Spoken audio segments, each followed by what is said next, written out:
Hai, hari ini gue mau lanjutin pembahasan tentang bagaimana pendanaan gue yang terlambat bayar di Investree.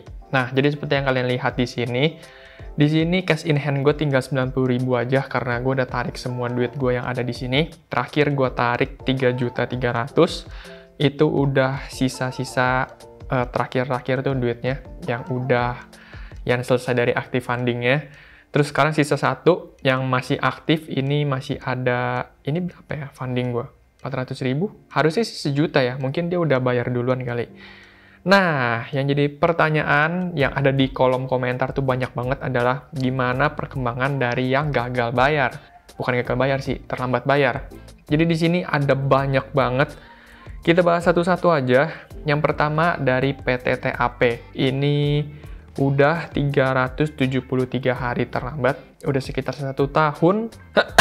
Jadi gimana perkembangannya? Mari kita lihat dari emailnya. Di sini lo bisa lihat kalau email update terakhirnya itu di tanggal 23 Maret 2022. Jadinya sudah berapa? 6 bulan. Kagak diupdate sama sekali, yang berarti bisa dianggap kalau dia udah gagal bayar dan nggak ada perkembangannya. Dan ini yang gue terima terakhir dari Investree. Sampai sekarang nggak ada tulisannya gimana ada asuransi yang turunkah atau apapun, nggak ada lagi karena terakhir udah di tanggal itu. Dan isi emailnya seperti ini. Nah, di sini tuh sebenarnya udah panjang banget, tapi yang paling terakhir itu adalah si Investree melakukan visit ke alamat rumah direktur utama dari PT TAP ini dan berharap untuk menyelesaikan kewajiban membayar pinjaman. Tapi sampai sekarang belum ada perkembangannya lagi. Jadi mungkin bisa gue simpulin kalau si TAP ini udah gagal bayar sih. Dan sisa yang dia belum bayar itu ada Rp756.111. Dan itu udah nggak bisa gue papain lagi sih. Ya udahlah, gue bakal ikhlasin aja. Jadi pembelajaran kalau misalkan di P2P lending kalau gagal bayar bisa sebesar ini. Lanjut ada BDZV. Di sini dia udah terlambat 175 hari. Dan kita lihat emailnya. Nah, di sini ada update-annya banyak juga ya. Tapi yang paling terakhir adalah paralel. Tim Investree sudah bekerja sama dengan Field Collection untuk melakukan penagihan dan memberikan tekanan kepada PT BDZV agar segera melakukan pelunasan pembayaran. Dan ini emailnya terakhir itu di bulan ini, jadi menurut gue masih ada progres lah ya. Ya, semoga cepat berlanjut.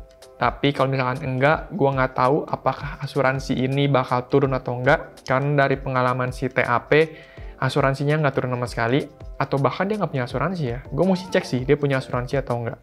Mungkin nanti bakal gue cek lagi ya perkembangannya. Kalau si BDZV ini, dia masih bisa dihubungin dan mungkin perusahaannya masih ada itikat baik ya untuk ngelakuin pelunasan. Jadi semoga cepat berlalu dan si BDZV ini bisa ngelunasin pinjamannya seperti itu.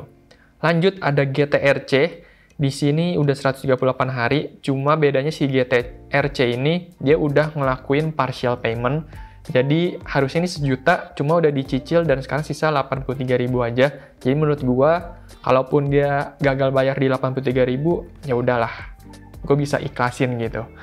Jadi nggak perlu lihat emailnya karena ya udah sisa dikit, tapi mungkin dia masih terus berjalan untuk ngelakuin pelunasannya.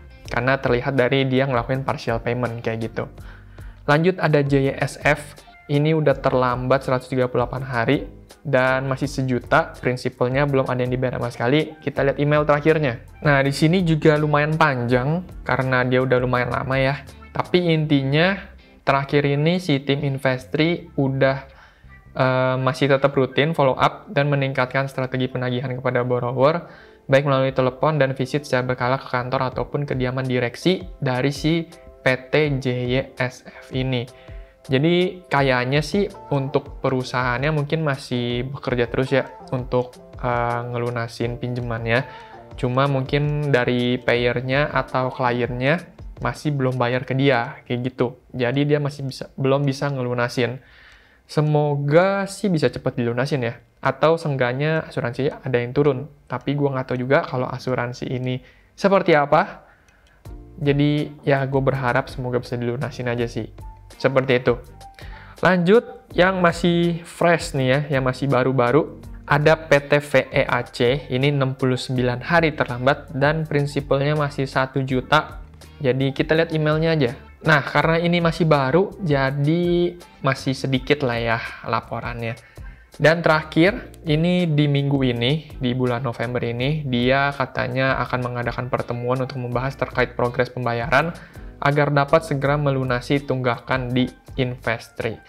Nah, berdasarkan dari yang sebelum-sebelumnya, setelah dari email ini, yang untuk mengadakan pertemuan, biasanya sih nggak ada kelanjutannya. Jadinya selanjutnya tetap cuma nagih-nagih doang, atau terus mengingatkan dan disamperin ke rumah direksi utamanya.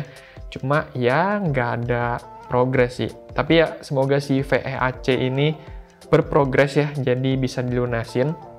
Karena dia baru 69 hari juga, jadi semoga di hari ke 100 kali ya bisa lunas gitu. Ya gue berharapnya sih lunas semua. Jadi duit gue nggak ada yang hilang di Investri kayak gitu. Lanjut, ada yang terakhir nih, ada si JSF lagi. Ini gue lumayan sedih juga ya, ada 2 JSF dan dua-duanya telat. Di sini juga 1 juta prinsipalnya, tapi ini baru 12 hari dan kita lihat emailnya. Oke, ini emailnya karena ini baru 12 hari ya, jadi masih sedikit banget yang dilakuin sama Investri. Tapi intinya dia telepon, SMS maupun WhatsApp ke si PT JSF ini.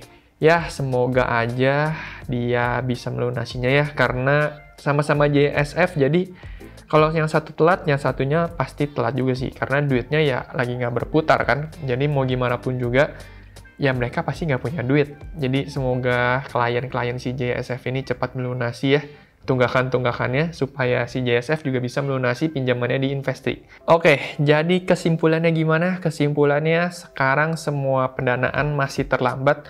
Dan kalau misalkan lu tanya apa yang dilakukan sama Investri, ya seperti yang di email tadi, dia tetap ngelakuin penagihan, pengingatan, atau bahkan disamperin ke PT tersebut. Tapi ada beberapa yang udah nggak diupdate lagi, kayak si TAP ini yang udah setahun terlambat, dia udah nggak ada update sama sekali lagi.